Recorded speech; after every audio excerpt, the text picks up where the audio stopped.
crouched behind the clock. Hugo could see everything. He rubbed his fingers nervously against the small notebook in his pocket and told himself to be patient. The old man in the toy booth was arguing with the girl. She was about Hugo's age and he often saw her go into the booth with a book under her arm and disappear behind the counter. The old man looked agitated today. He had figured out some of his toys were missing. Well, there was nothing to be done about that now. Hugo needed the toys. The old man and the girl argued some more, and finally she closed her book and ran off. Thankfully, within moments, the old man had crossed his arms in front of him and closed his eyes. Hugo crept through the walls, came through an air vent and hurried down the hall until he reached the toy booth. Nervously, he rubbed the notebook one last time, then cautiously lowered his hand around the wind-up toy he wanted. But suddenly, there was a movement from inside the booth. The sleeping old man sprang to life. Before Hugo could run, the old man grabbed his arm. The little blue wind-up mouse Hugo had taken fell from his hand, skidded across the counter and landed on the floor with a crack. "Thief! Thief!" the old man yelled down the empty hallway. "Someone call the station inspector." At the mention of the station inspector, Hugo panicked. He twisted and tried to get away, but the old man pulled hard on his arm and wouldn't let go. "I finally caught you. Now empty your pockets." Hugo growled like a dog. He was furious with himself for being caught. The old man squeezed tighter until Hugo practically standing on his toes. "You're hurting me. Empty your pockets."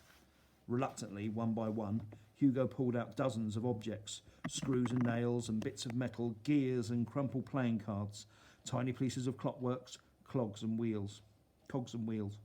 He pulled out a crushed box of matches and some candles. "You have one more pocket to go," the old man said. "There's nothing in it." "Then turn it out inside out." "I don't have anything of yours. Let me go." "Where's the station inspector?" the old man yelled down the hallway again. "Why is he never around when he's needed?" If the station inspector in his green uniform appeared at the end of the hallway, Hugo knew everything would be over. The boy struggled against the old man, but it was no use. Finally, his hands trembling, Hugo reached into his pocket and pulled out his small, battered cardboard notebook. The cover had been rubbed smooth. Still holding on to the boy's arm, the old man snatched the notebook away, set it down out of Hugo's reach, opened it, and flipped through the pages. One page caught the old man's eye.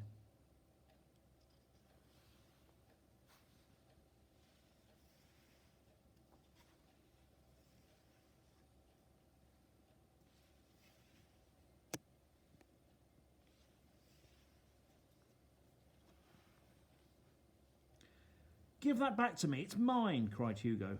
"Ghosts," the old man muttered to himself. "I knew they would find me here eventually." He closed the notebook.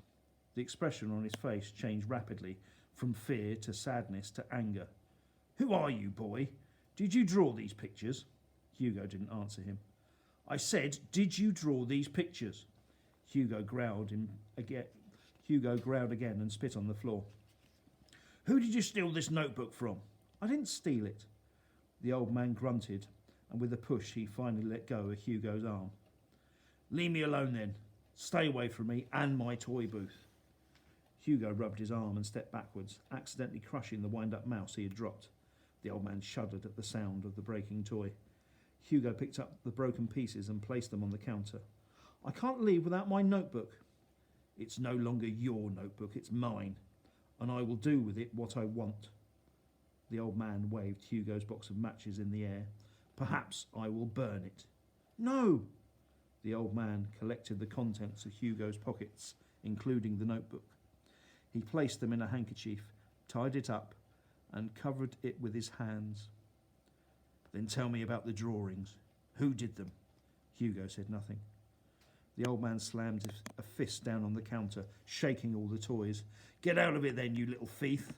"You're the thief," Hugo yelled, and turned and ran off. The old man yelled something after him, but all Hugo heard was the clicking of his own shoes echoing off the station walls.